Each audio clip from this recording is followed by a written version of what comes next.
on this motion by Honourable Bajila, which is looking at the use of artificial intelligence assisted tender adjudication process in Zimbabwe, which also acknowledges that we are not going to totally remove the human element. Honourable Speaker, artificial intelligence is important given the position that we have taken as a government. As a country, we already have got an artificial intelligence strategy. And for me personally, the first time I heard about artificial intelligence, it was through you, Honourable Speaker, when you came from one of your visits. And you spoke about it passionately here in Parliament. But as I debate the issue of human oversight over artificial intelligence is not going to be removed. The robustness of artificial intelligence is there, yes, but the human factor will continue to be there. Honourable Speaker, what is guiding the procurement process in Zimbabwe is the Public Procurement and Disposal of Public Assets Act, which is administered by PRAS. And at the moment, PRAS is going through a process of modernization and digitalization with an emphasis on transparency.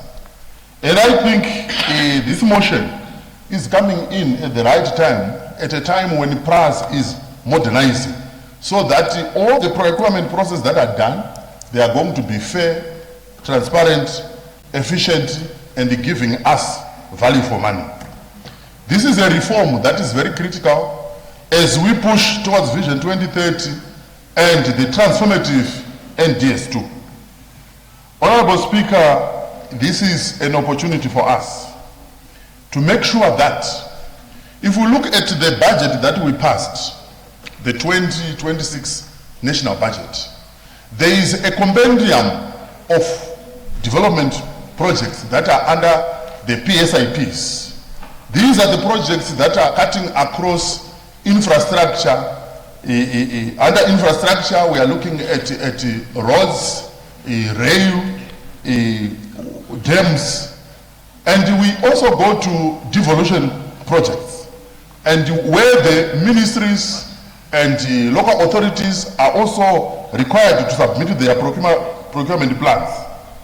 Yet, what we have seen is local authorities failing even to utilize devolution funds because they don't have procurement plans. Or they will mention that the war adjudication process, it took a long time because from the local authority, it goes to SPOC, then it goes to the ministry. All that process is a cumbersome process. And we are saying, if we make use of artificial intelligence, this is going to quicken the process. Why the public procurement process should be open? Around 75% of businesses in Zimbabwe, they have got a link to the government, which means that one way or the other, in order for business to thrive, they need to get business from the government. And this is why it is important for the procurement process to be fast, efficient, and transparent. Honourable Speaker, if artificial intelligence is properly governed, it is also going to assist us in saving a lot of money. And why? Because there's not much interference, especially when it comes to the corruption that is being alluded to.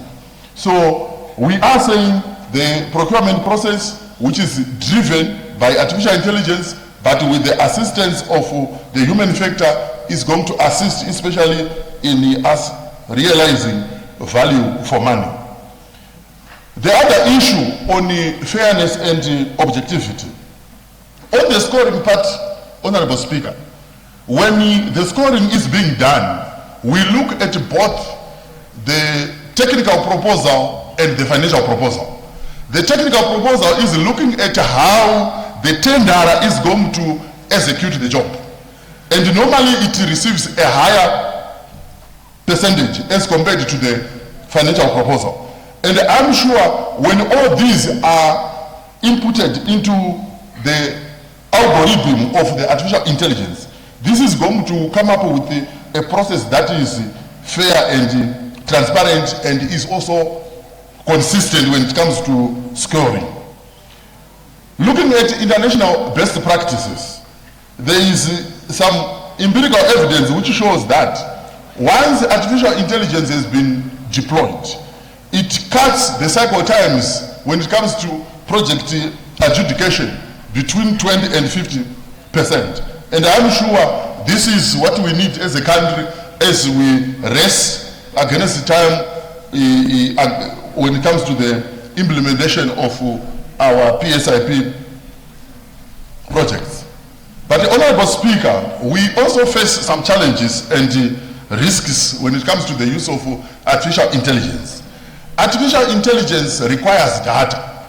The algorithms that I referred to, they require data. So if our data is not up to scratch, it is going to be garbage in, garbage out. What is needed is data, and the data should be of high quality. And I'm sure this is an area where we may need investments to make sure that we don't input poor quality data. So this is very critical, and it may require us to do some investments in data governance frameworks and ensuring that there is data standardization. Then the issue of skills and capacity. The challenge that institutions may face is that of shortage of in-house data science and artificial intelligence expertise in ministries. As a way of managing our fiscal space, we have heard that literally all the ministries, there are freezes when it comes to the hiring of new staff. Given this, it may not be possible to deploy this even in the short to medium term. And again, this is going to present us with a problem because of the shortage of skills and capacity. Then the issue of ethics, bias, and transparency. The algorithms, if they are entered by people who are already biased, it is possible to influence artificial intelligence using the data that has been inputted. So what is needed again is those who enter data should be people of high moral standard, because again, it may affect the artificial intelligence. And then the regulatory framework. We need a regulatory framework that allows us to make use of artificial intelligence. So as a country, we need to do investments in internal capabilities for people that are in a position to use artificial intelligence, be in a position to come up with the infrastructure, and be in a position to guard against cyber infringement. Then on financing, there is also need to come up with the annual budget appropriations that will assist the ministries to be in a position to deploy artificial intelligence in procurement. So as I conclude, Honourable Speaker, the motion that has been brought to the House by Honourable Badzila offers Zimbabwe a path to faster, fairer, and more accountable procurement. Artificial intelligence can be a powerful tool that we can use for principled governance in procurement.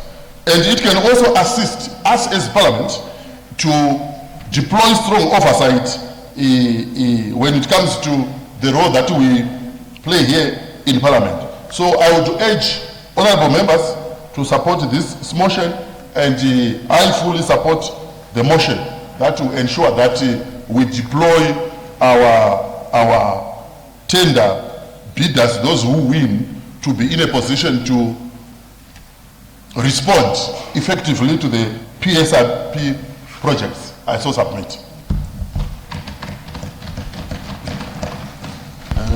Thank you very much, Honourable Chiduwa. The next Honourable member to to take the floor is Honourable Mapiki.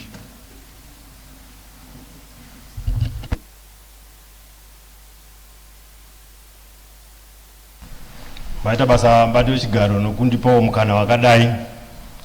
Ndoda kuti nditsigire zvakakwana maererano yaunzwa naHonourable Bajira ndichiti aiwa isu seZimbabwe